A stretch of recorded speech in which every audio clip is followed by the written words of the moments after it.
bro imeze bite se arya amazina yawe nayaye Jean to the KJD ugiye kudukubita hip hop nk'ubushize watweretse nimero yawe neza nimero yawe ntago ari kuyibona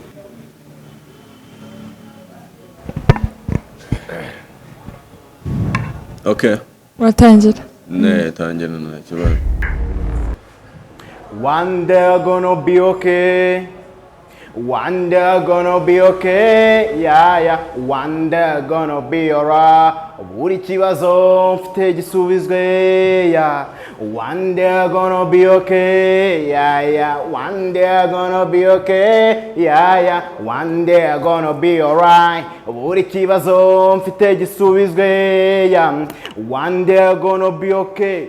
Nubwo meze nabo y'umunsezo ni okay.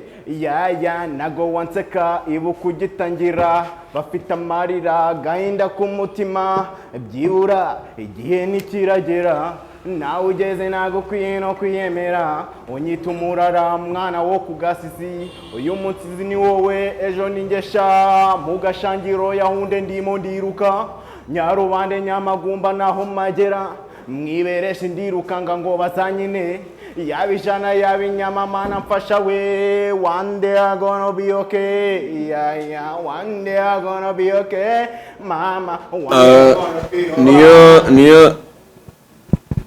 niyo gisubizo sha uyu munsi kabisa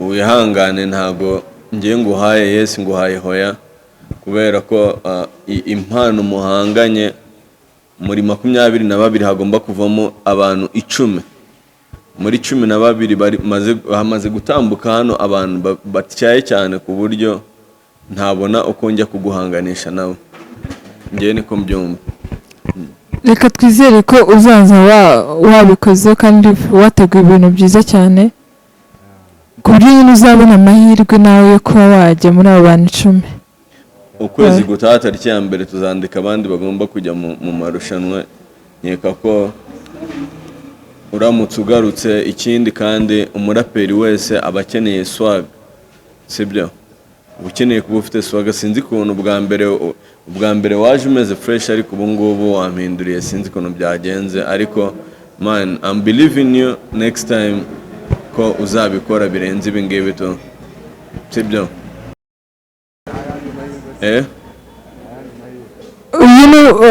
ndumva umwanya baguhaye warahagije kugira ngo ukore ibintu byawe neza gusa ntabwo tuguciye intege ubutaha uzakora ibintu byiza birenze ku byo utweretse ugenda ukora practice amarepetisiyo ku buryo uzaba wambaye neza ugaragara neza ku buryo nta hantu bazabona bagukora amanota urakoze.